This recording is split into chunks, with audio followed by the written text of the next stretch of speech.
حي على الفلاح.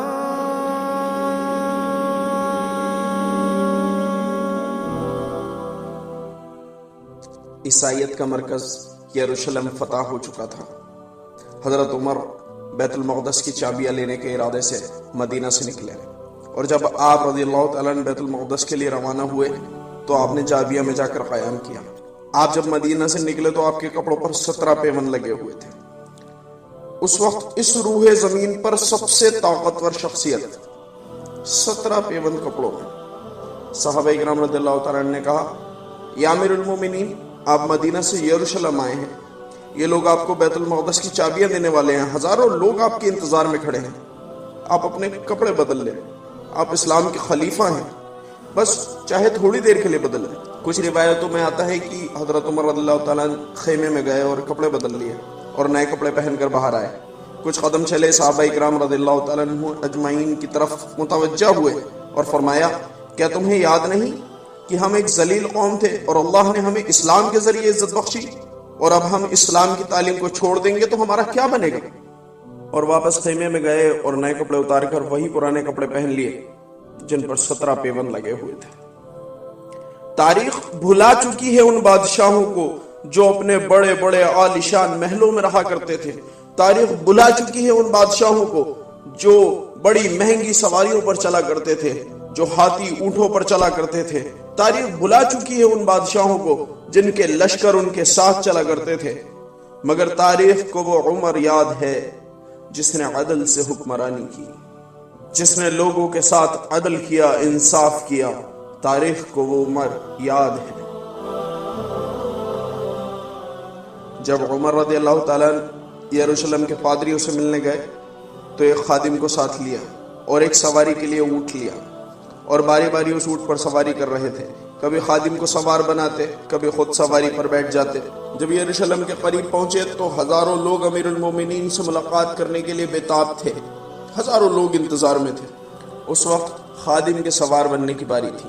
حضرت عمر رضی اللہ تعالیٰ نے خادم سے کہا، اب تمہاری باری ہے، سواری کرو، اور خود سواری سے اتر گئے۔ خادم نے کہا، یا امیر المومنین، ہزاروں لوگ انتظار کر رہے ہیں اسلام کے خلیفہ کا، وہ سب آپ کے انتظار میں ہیں، آپ اس زمین کے سب سے طاقتور شخصیت ہیں، آپ ہی سواری پر چلیں۔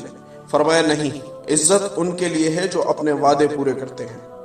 حضرت عمر پیدل یروشلم میں داخل ہوئے، اور وہ جس دروازے سے داخل ہوئے وہ آج بھی باب عمر کے نام سے جانا جاتا ہے۔ عمر رضی اللہ تعالیٰ اندر داخل ہوئے، بڑے پادریوں نے آگے بڑھ کر استقبال کیا، چابیاں پیش کی اور رونے لگے۔ عمر رضی اللہ تعالیٰ نے پوچھا، تم کیوں روتے ہو؟ وہ پادری بولے، جب تک مسلمانوں کے پاس آپ جیسے لوگ ہیں انہیں ہرایا نہیں جا سکتا۔ عمر رضی اللہ تعالیٰ نے مسجد اقصی میں داخل ہوئے، خود مسجد اقصی کی صفائی کی اور 2 رکعت وہاں ادا کی۔ نماز کا وقت ہو گیا۔ عمر رضی اللہ تعالیٰ اذان کے لیے کسی کو تلاشنے لگے تو بلال رضی اللہ تعالیٰ پر نظر پڑی۔ عمر رضی اللہ تعالیٰ بلال رضی اللہ تعالیٰ کے پاس گئے، کہا، بلال اذان دو۔ بلال نے کہا، نہیں، میں نے اللہ کے رسول صلی اللہ علیہ وسلم کے بعد اذان دینی چھوڑ دی ہے۔ حضرت عمر نے بہت اصرار کیا، آخر کار بلال کھڑے ہو گئے اور مسجد اقصی میں اذان دینی شروع کی۔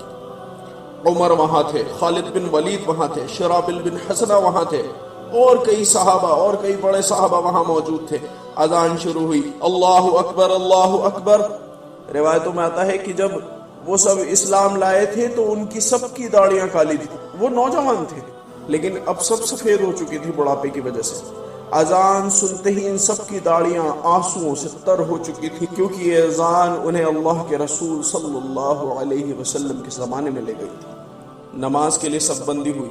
عمر رضی اللہ تعالیٰ امام بنے، پیچھے خالد بن ولید، بلال، شرابل، معاذ بن جبل، ابو عبیدہ بن جراح اور بھی کئی سارے صحابہ پیچھے صف میں ہیں۔ تصور کرو ذرا نماز کا وہ منظر بیت المقدس میں۔ کیا بیت المقدس میں اس سے بہتر کوئی جماعت تصور میں آتی ہے؟ میں بتاتا ہوں اس سے بہتر کون سی جماعت تھی وہاں۔ سبحان الذی اسری بعبدہ لیلا من المسجد الحرام الی المسجد الاقصی۔ فرمایا، پاک ہے وہ ذات جو اپنے بندے کو راتوں رات مسجد حرام سے مسجد اقصی تک لے گئی۔ اس دن پہلی صف میں بلال، شرابل، خالد بن ولید، ابو عبیدہ یہ نہیں تھے، بلکہ تب پہلی صف میں ابراہیم علیہ السلام، یوسف علیہ السلام، یونس علیہ السلام، ادریس علیہ السلام، موسیٰ علیہ السلام، داؤد علیہ السلام، عیسیٰ علیہ السلام اور کم و بیش 1.25 لاکھ انبیاء علیہ السلام اور امامت اللہ کے حبیب رسول اللہ محمد صلی اللہ علیہ وسلم کر رہے تھے۔ جب عمر رضی اللہ تعالی نماز سے فارغ ہوئے، صحابہ اکرام کی طرف متوجہ ہوئے، مڑے اور رونے لگے۔ سب نے پوچھا، اے امیر المومنین، آپ کیوں رو رہے ہیں؟ آپ بیت المقدس کے فاتح ہیں، آپ نے رسول اللہ صلی اللہ علیہ وسلم کی پیشن گوئی کو پورا کیا ہے، آج تو خوشی کا موقع ہے، آپ کیوں رو رہے ہیں؟ فرمایا، میں جانتا ہوں، مگر مجھے اللہ کے رسول صلی اللہ علیہ وسلم کے وہ الفاظ بھی یاد ہیں جب اللہ کے رسول صلی اللہ علیہ وسلم نے فرمایا تھا کہ مجھے اپنی قوم پر غریبی کا ڈر نہیں، بلکہ اس بات کا ڈر ہے کہ اللہ تمہارے اوپر دنیا کو نہ کھول دے اور تم اسے حاصل کرنے میں ان لوگوں کی طرح مقابلہ کرو جیسے تم سے پہلے کے لوگ کیا کرتے تھے، اور پھر یہ دنیا تمہیں تباہ و برباد کر دے جیسے اس نے تم سے پہلے لوگوں کو کیا تھا۔ کچھ پادری حضرت عمر رضی اللہ تعالیٰ عنہ کے پاس آئے، بولے، ہم آپ کو اس جگہ لے کر چلتے ہیں جہاں عیسیٰ علیہ السلام کی تدفین کی گئی تھی۔ یہ ان کا عقیدہ ہے کہ عیسیٰ علیہ السلام کو صلیب پر چڑھا دیا تھا اور وہ انتقال فرما گئے تھے۔ ہمارے عقیدے کے مطابق حضرت عیسیٰ علیہ السلام آج بھی زندہ ہیں، اللہ نے انہیں آسمانوں پر بلا لیا تھا۔ تو عمر رضی اللہ تعالیٰ ان کے ساتھ وہاں گئے، نماز کا وقت ہو گیا تو پادریوں نے کہا، یا امیر المؤمنین، نماز کا وقت ہو گیا ہے، آپ یہاں ہی نماز ادا کر لیں۔ عمر رضی اللہ تعالیٰ نے فرمایا، نہیں، اگر میں یہاں نماز ادا کرتا ہوں تو آنے والی امت یہ کہے گی کہ عمر رضی اللہ تعالیٰ نے یہاں نماز ادا کی تھی، تو ہم بھی یہاں نماز ادا کریں گے۔ وہ اس جگہ کو اس بات سے مخصوص کر لیں گے جب صلاح الدین ایوبی نے مسجد اقصیٰ کو فتح کیا، یروشلم کو فتح کیا۔ یہ دوسرا شخص جس نے حضرت عمر رضی اللہ تعالیٰ عنہ کے بعد مسجد اقصیٰ کو فتح کیا۔ تو لوگوں نے ان سے کہا، یہ جنگ یوں ہی ہمیشہ چلتی رہے گی، کیونکہ یہاں پر یہ چرچ موجود ہے جہاں عیسائیوں کے مطابق عیسیٰ علیہ السلام مدفون ہیں۔ تو لوگوں نے کہا، اے صلاح الدین، اس چرچ کو ہی گرا دو تاکہ یہ جنگ ہمیشہ کے لیے ختم ہو جائے، یہ قصہ ہی ختم ہو جائے، سلسلہ ہی ختم ہو جائے۔ صلاح الدین ایوبی نے کہا، میں نہیں کر سکتا۔ لوگوں نے پوچھا، تم کیوں نہیں کر سکتے؟ کہا، کیونکہ مجھ سے بہتر شخص تھا جس نے یروشلم فتح کیا تھا، مجھ سے بہتر شخص تھا جس نے بیت المقدس فتح کیا تھا، حضرت عمر رضی اللہ تعالی، مگر انہوں نے یہ کام نہیں کیا تو میں یہ کام کیسے کر سکتا؟ جب حضرت عمر رضی اللہ تعالیٰ مسجد اقصیٰ سے یروشلم سے واپس تشریف لے جانے لگے تو لوگوں سے کہا، اے لوگوں، اللہ نے اپنا وعدہ پورا کر دیا، اب تم اللہ سے کیا ہوا اپنا وعدہ پورا کرو، اس کے شکر گزار بنو اور گناہوں میں مبتلا مت ہونا، کیونکہ اگر تم گناہ کرو گے تو اللہ اپنی مدد تم سے واپس اٹھا لے گا۔ حضرت عمر رضی اللہ تعالیٰ نے 10 سال خلافت کی، اور ان 10 سالوں میں انہوں نے کیا کیا؟ انہوں نے ہجری کیلنڈر کا استعمال شروع کرایا، انہوں نے تراویح میں لوگوں کو جمع کر کے ایک جماعت میں تراویح پڑھوائی۔ وہ پہلے شخص ہیں جنہوں نے ایک آرمی کو وجود بخشا، ایک پراپر آرمی بنائی۔ وہ پہلے شخص ہیں جنہوں نے پولیس ڈپارٹمنٹ کا نظام بنایا کہ راتوں میں بھی نگرانی کی جائے کہ سب کچھ ٹھیک ہے یا نہیں، لا اینڈ آرڈر قائم کیا جائے۔ وہ پہلے شخص ہیں جنہوں نے روڈز بنوائے، شہروں کو، قصبوں کو ایک دوسرے سے جوڑنے کے لیے ایک دوسرے سے جوڑا، شہروں میں روڈ بنوائے۔ وہ پہلے شخص ہیں جنہوں نے رجسٹرار جنرل بنوائے، جن میں پیدائش اور موت سب کچھ لکھا جاتا ہے، اور بھی بہت کچھ لکھا جاتا ہے، جیسے سول سرونٹ کون ہے اور ان لوگوں کا ریکارڈ کیا ہے۔ وہ پہلے شخص تھے جنہوں نے حافظ قرآن کے لیے بیت المال سے وظیفہ طے کیا۔ وہ پہلے شخص تھے جنہوں نے بیت المال کا اتنا خوبصورت نظام بنایا کہ وہ مسلمانوں کے ہی نہیں بلکہ عیسائیوں اور غیر مسلموں کے بھی کام آ سکے۔ وہ پہلے شخص ہیں جنہوں نے امپورٹ پر ٹیکسنگ کا سسٹم بنایا، جسے ہم امپورٹ ڈیوٹی کہتے ہیں۔ وہ پہلے شخص ہیں جنہوں نے کرنسی سکوں کا وزن اور سائز ڈیسائیڈ کیا اور وہ وزن ریکارڈ کیا گیا۔ یہ وہ شخص ہیں جنہوں نے لوگوں کو کسی بھی مذہب کے عبادت خانوں کو توڑنے کو منع کیا۔ یہ وہ عمر بن خطاب رضی اللہ تعالیٰ عنہ ہیں جن کی قائم کردہ ترتیب آج بھی دنیا میں استعمال ہوتی ہے۔ حضرت عمر رضی اللہ تعالیٰ عنہ صبح اٹھے فجر کی نماز کے لیے تیار ہوئے اور مسجد کی طرف تشریف لے گئے۔ نماز کا وقت ہوا، نماز شروع ہو گئی۔ تبھی ایک یہودی غلام ابو لؤلؤ وہاں آیا جو مغیرہ کا غلام تھا، جس نے خنجر تیار کیا تھا جو 2 دھاری خنجر تھا۔ اسپیشلی حضرت عمر رضی اللہ تعالیٰ عنہ کے لیے. وہ نمازیوں کے بیچ میں سے آگے آیا اور اس نے حضرت عمر رضی اللہ تعالیٰ عنہ کے خنجر مارنا شروع کیا اور کئی بار مارا، جس سے حضرت عمر رضی اللہ تعالیٰ عنہ زمین پر گر گئے. خنجر لگنے کے بعد بھی نماز نہیں توڑی، یہاں تک کہ آپ رضی اللہ تعالیٰ عنہ زمین پر گر گئے. زخم بہت گہرا تھا، اتنا گہرا کہ جب آپ کو دودھ پیش کیا گیا اور آپ نے اسے پیا تو وہ زخم سے باہر آ گئے. حضرت عمر سمجھ گئے کہ اب شہادت کا وقت آ گیا ہے. اس دوران آپ بار بار بے ہوش ہو جاتے تھے اور جیسے یہ فاقہ ہوتا تو آپ نماز کے لیے پوچھتے تھے کہ کیا میں نے فجر کی نماز ادا کر لی؟ آپ سے کہا جاتا تھا کہ نہیں کی، آپ پھر بے ہوش ہو جاتے تھے. تھوڑی دیر میں پھر ہوش آتا تھا، پوچھتے تھے کیا میں نے فجر کی نماز ادا کر لی؟ لوگ کہتے تھے یا امیر المومنین نہیں. تو آپ نے عبداللہ ابن عمر رضی اللہ تعالیٰ نے اپنے بیٹے سے کہا کہ میرا سر زمین پر رکھ دو.